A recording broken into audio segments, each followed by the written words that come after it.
Mr. Stevenson, it's an honor to welcome you to this country. I'm sorry that it's the usual English summer. Well, I've always been amused that you called it summer. However, I'm delighted, obviously, to be in England. This is the conclusion of a long journey for me, and I think it's fitting that it should end in Britain.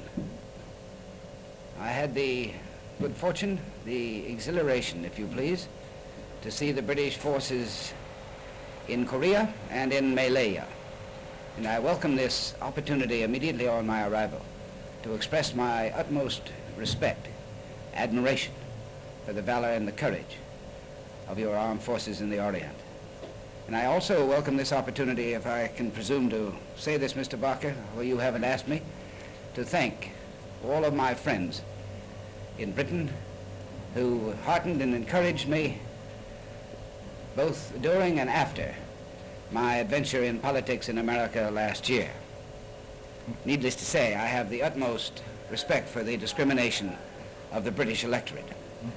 And I should also like to express my hope for the very rapid recovery of Sir Winston Churchill and of my old friend Anthony Eden. I wish I were a doctor and could be of some service, but I can at least pray. And finally, I might say that I don't feel that I'm altogether in a foreign land. Excuse me, sir, could I interrupt you a second? We have another lens in. Quiet, everybody, please! Quiet, everybody! Yes, okay.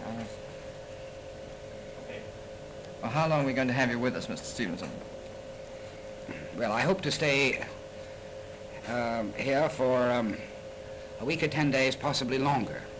I may decide to take a little holiday before I go back to the United States. In this country? Yes, probably. I don't know. I haven't made up my mind yet. Mm-hmm.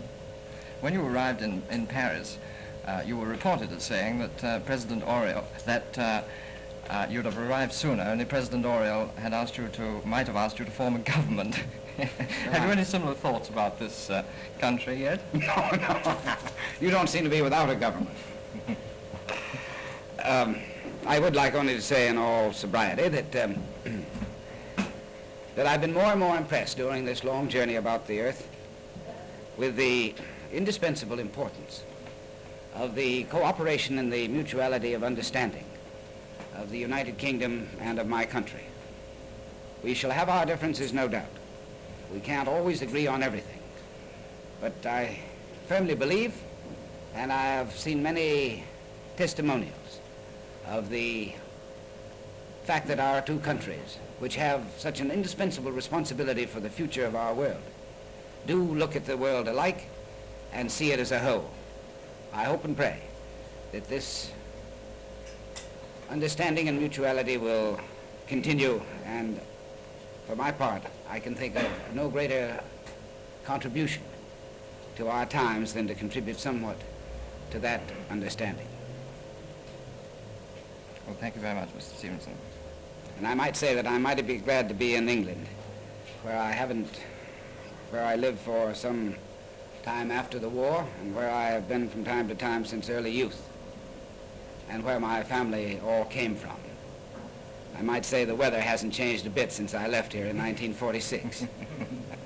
I may say it's pouring hard at the moment here.